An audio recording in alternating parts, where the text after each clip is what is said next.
मन जाकर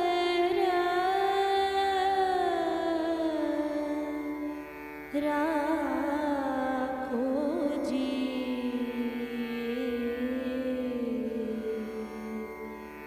गिरधारी लाल।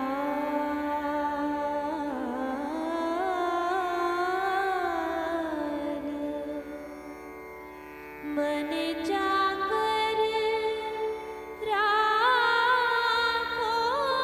जी।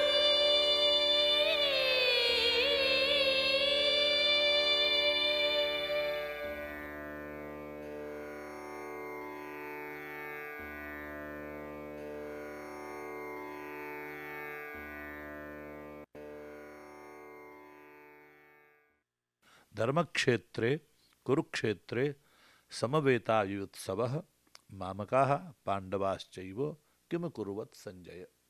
ओम नमो भगवते वासुदेवाय। ओम शांति शांति शांति। हरि ओम तत्सत। In our discourses, we are talking about two major topics. One is religion, and the religion that would lead us to spirituality. And spirituality is unity and solves all our problems through eternity. We will try to point out whenever we are talking about religion, and we'll also point out when we are speaking of spirituality.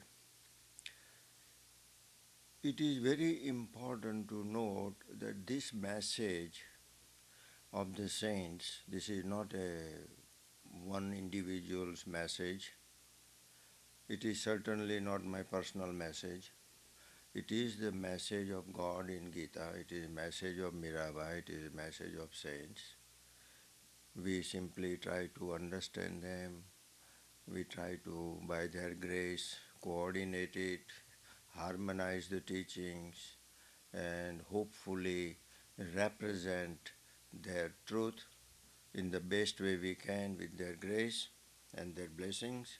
So, in this path of spirituality, I would like you to make a note that it really does not matter who is saying this particular message, where it was said, or when it was said, or to whom it was said, or even why it was said, but rather what is being said, what is the substance, what is the teaching.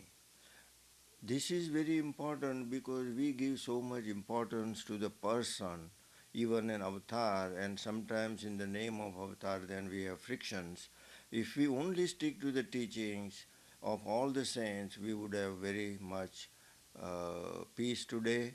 It is like sticking to the milk of all cows, different cows it may be, and yet most of us spend so much time, particularly the scholars and philosophers and ignorants, spending so much time in history, in geography, where it was, or what's the history of it, what's the birth date, and in so doing, we spend so much of our time and energy in things that really don't matter, does not affect us, would not help us, and yet we feel or we just pamper our ego and we think that we have done a great task. Saints do not spend time in history or geography or the personality or even the place. It is very important what the message is. So I hope that you pay more attention to the message rather than where it was recorded or who recorded or why it was recorded or when it was recorded. With this, then, the substance of the message is, I am sure, important to us. I believe that this would eliminate a lot of frictions. And now we will move on to the teachings of Bhagavad Gita Again, I would say do not worry about who is saying this or where it happened or why it happened, because again, then we would be wasting a lot of time and energy. Just get and keep your mind on the spiritual message of the Gita as we will be talking about. Now, in the first slok, we use the word slok in Gita, which means verse. So, the first chapter, the first verse, we are still expounding it. Dharmakshetre Kurukshetre Samaveta Yutsavaha Mamakaha Pandavaha Cha Kimakurvata Sanjaya. This first verse lays down the foundation, as I said, and we have been spending sufficient time, and there is enough material here for us to think about. We talked about religious field, we talked about the family field, or the family that creates the whole kshetra, or the opportunity for us to move on. Now it says Samaveta Yutsavaha. These two words are also important. Samaveta means gathered. We must gather together our thoughts, our aim, our resources, our energy. Most of the time it is split because we have our mind directed in too many places and too many objects, too many desires. So Samaveta means focusing on the object. Right now these two armies have come focusing on this war and the desire to win. Yuyutsavaha, they are eager to fight. I think that everything in life we do, we must do with intense desire. Yutsa means with joy, with energy. It's not that we want to do it because we have to do it, but that we enjoy to do it. And so, in the war, these two armies have got together. Both sides are eager to fight. The Kauravas are eager to fight because they think that they are going to win and eliminate Pandavas once and for all, the obstacle. And of course, he was jealous, so that he wanted to get rid of them. So, Kauravas eager to fight so that Pandavas can be eliminated, and Pandavas are eager to fight because they think that it is just war, that they have been denied their kingdom, and that Lord has advised them to fight. And once Lord has advised, they are also equally eager to eliminate the evil from this world. So in either case, both are eager. And I think that sometimes, whether we know right or wrong, but whatever we do, once we have decided, we should do it with eagerness rather than dragging our feet or just trying to do it for the sake of doing. It would be better if we don't do it rather than we just do it haphazardly or paying half attention here and there. You do not achieve the objective the way we would want to. Now, Mamakaha, when Dhritarashtra says that he wants to know that what happened in this battle between my sons and the sons of the Pandu, I think this word Mamakaha, which indicates that he has begun to differentiate between his sons and the sons of the Pandus. Obviously, they are different from two brothers' point of view, but once we start distinguishing between mine and yours, the differences, I think that becomes the ground for friction, selfishness. You might do injustice because when you say mine, you are going to always think that your children are always right and the brother's children may be wrong. This is all built in when you have the feeling of mine and yours.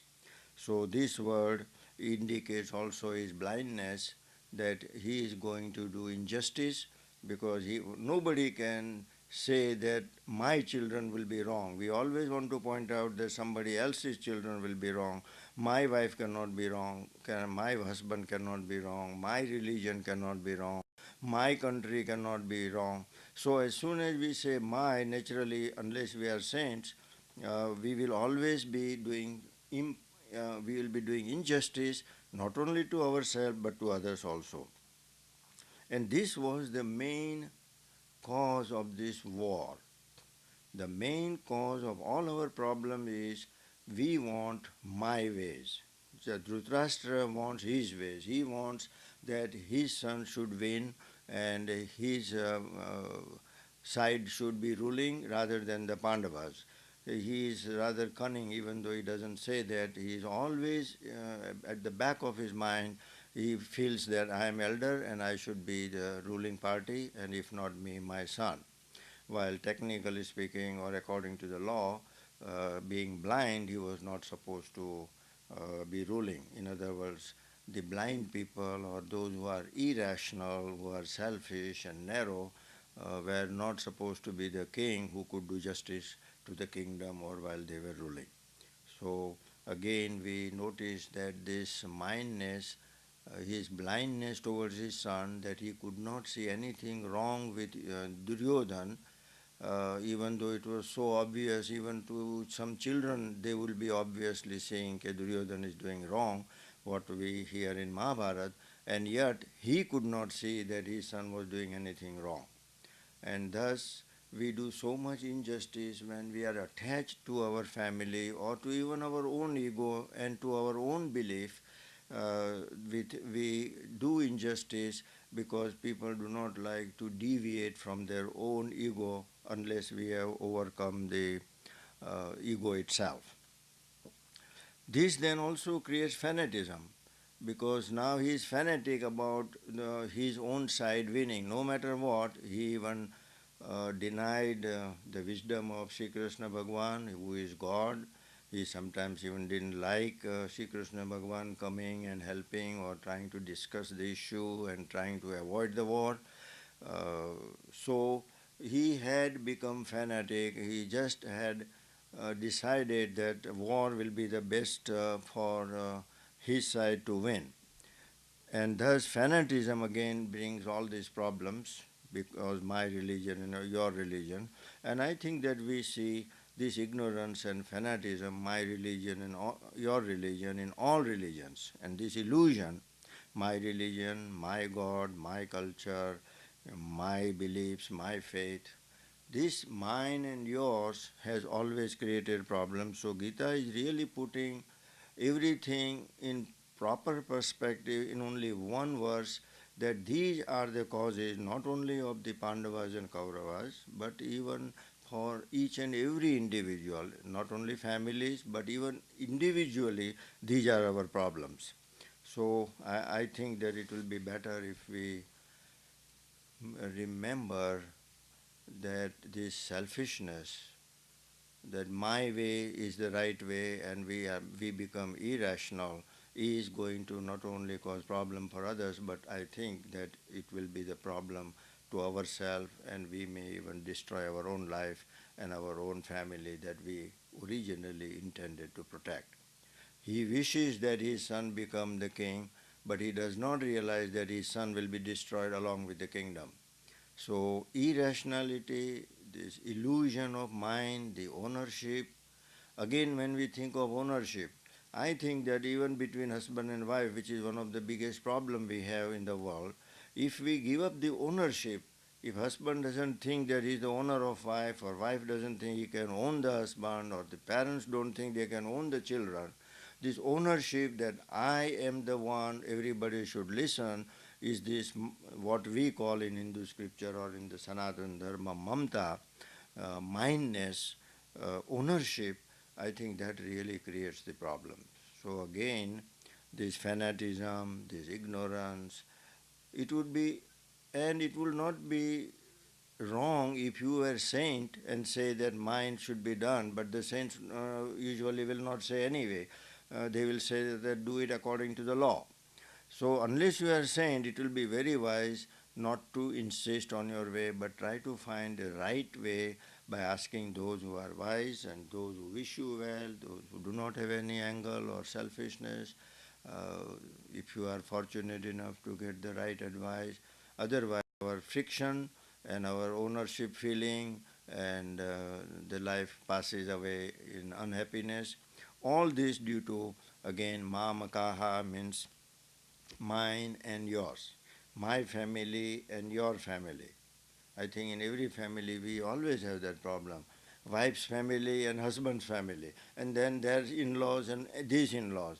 and all these things, this worldly tree, it just continues on and on and on, and everybody wants to own everybody else, and then nobody likes to give up their freedom, because freedom is our birthright, and I don't think that we do want to give up the freedom, but we do.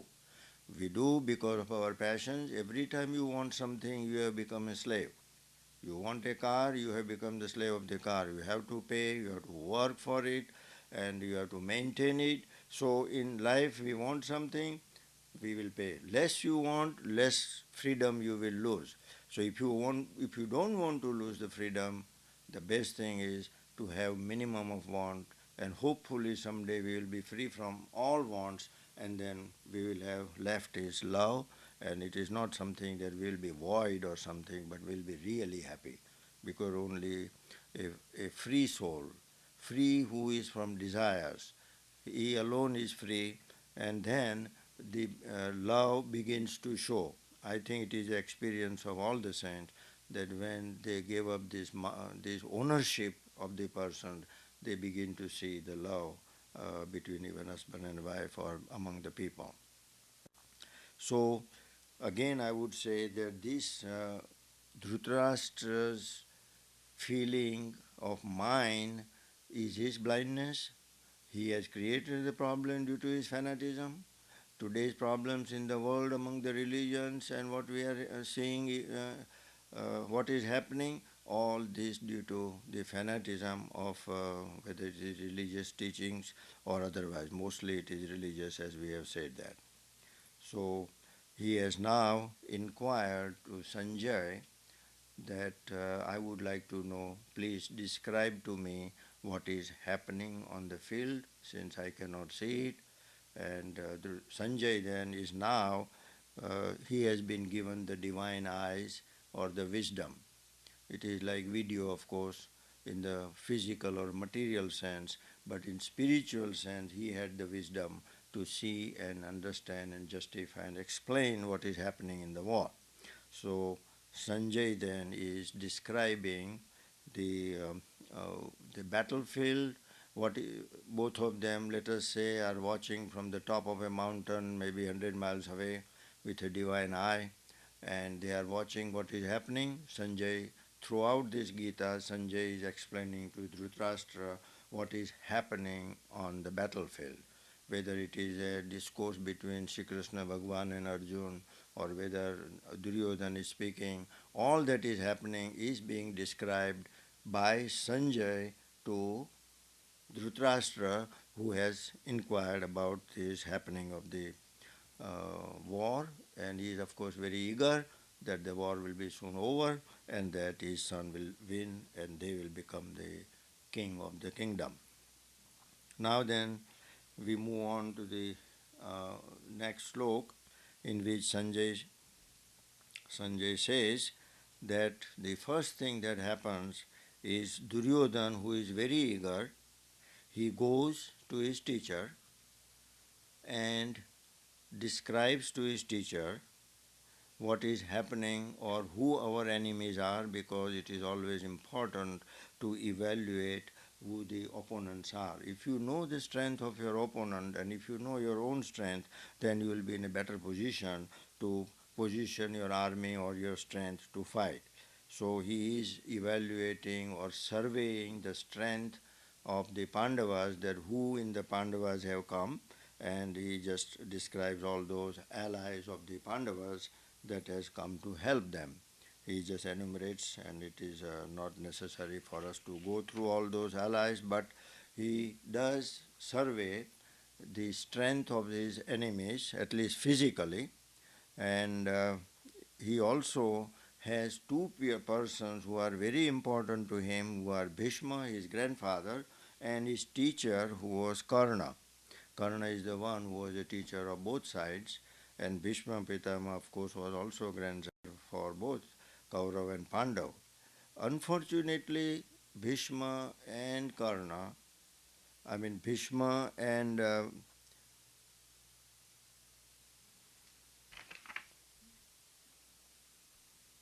the teacher Dronacharya, both were on the opposite side, because of certain reasons. They had certain obligations. They felt that it was their duty. There was little bit jealousy also among the kings, and so for whatever reason, unfortunately, all the wrong reasons why Bhishma and the teacher uh, took the part, Krupacharya, not Krupacharya, but Dronacharya took part in the opposite side. Now, whatever the reason we take the wrong side, we have to pay, no matter how good we are. But for reason of our selfishness or maybe our jealousy that we want to take revenge against somebody, Karna had the same problem. So they all joined the opposite side. They all become friends, even though they are not necessarily friends, but they have common enemy, as we have said. And when we have a common enemy, then they all become friend temporarily. I think that that happens even in today's world for a particular cause, and then they are back to the same old thing. Then they become the enemy again. This is not new. This has been happening even today for selfish motives. We all join a common cause. Once it is done, then they again become enemy of each other. So these people, this Bhishma and Dronacharya, Karna, they are great people. They have a lot of abilities. They have a lot of virtues also. But even with virtues, we can be easily carried away because of our pride or our revengeful attitude. We want to take revenge of something that injustice was done to us sometimes. We seek for an opportunity. Unfortunately, that's what happened. With Bhishma Pitama, of course, he just had a belief that he was supposed to be the elder and it was his duty to maintain the family, and there was nobody to help these Kauravas and all that. But whatever the reason, we should not justify the untruth. They should all have realized that Duryodhana is not on the right side, it is injustice, but because they wanted to take revenge, they also took the side of the wrong person. Now, in spirituality or in reality, when we take side of the wrong, no matter how right we may be, we will be wiped out. Because God in reality always takes the side of the truth. So I think that irrespective of the sides, we should always ask the question, is it right or wrong? Is it something that Lord would approve? And Lord has already disapproved Duryodhana's behavior, and he has approved the Pandavas' stand. And so, if anybody is going opposite to that, that means we are going opposite to the views of the Lord, that is, views of the truth. And once we do that, we should know inevitably that the result will be the loss of untruth, because untruth cannot win. That is by law, the spiritual law, no matter how powerful we are. Even physically, if we win, truthfully, in the long run, we will not be happy, and it will turn out to be a loss rather than a victory, which was apparent. So, this way, then, the Bhishma and all the great people that we have a lot of respect had taken the wrong side, and that will be a result in the future that they will also suffer. Now, Duryodhana is also saying to his party that all of you who are here standing in our army, try to uh, stand where you are standing and don't try to create confusion, and take care of the duties that you are, each one of you is assigned. This is a good thing also, that we are assigned duties, whether it is in the war, the life itself is a war, and we have duties, each one of us, and we should mind our duties, whatever we are assigned, whether it is a corporation, whether it is a family, whether we are traveling on the road. Each one has their own assigned duty. But we crisscross and we tell others what to do, we don't pay attention to our own duty. So, this statement that each one of us should perform what is our duty as a wife, as a mother, as a daughter, or as a father, or whether you are the president or a teacher, whatever may be our duty, I think we should mind our duty rather than try to take over the responsibility of others, particularly while not paying the attention of our own duties. So in this verse number 11, it is a very important statement where Duryodhan says that all of you stand in place where you are assigned. In the army also everything is well organized. They don't question each other. There are the superiors who give orders, and nobody questions. And the head of the army is responsible for it. Same way, in the house also, the head of the family is responsible. And now we are not saying the head of the family is either wife or husband, but head of the house here will be the truth. So whoever is right according to Gita will be then the head of the family. Now this may be news to some of us because we are always taught that either husband is the head of the family or wife is the head of the family. I think that one thing we want to point out here is that man and woman in the eyes of God are equal. We, out of our ignorance, man particularly out of his brutal physical strength, has suppressed women, and therefore women have lost out and they have been done a lot of injustice. But when we talk about man, we are always talking about women also. And in the eyes of God, men and women are equal. And we will see that any time women are done injustice, we have derailed ourselves from spirituality.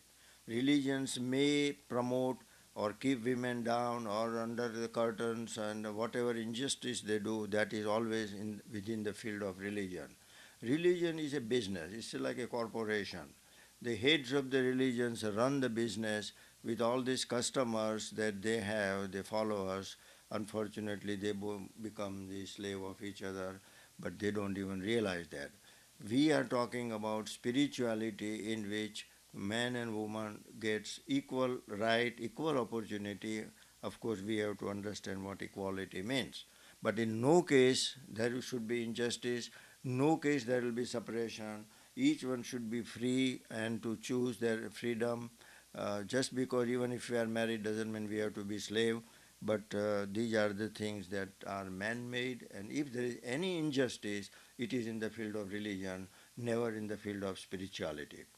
No saint, whether it is Hindu saint or a Muslim saint or a Christian saint, all that I have read about those saints, have ever said anything that would do injustice to women. But the religious leaders, yes, they do.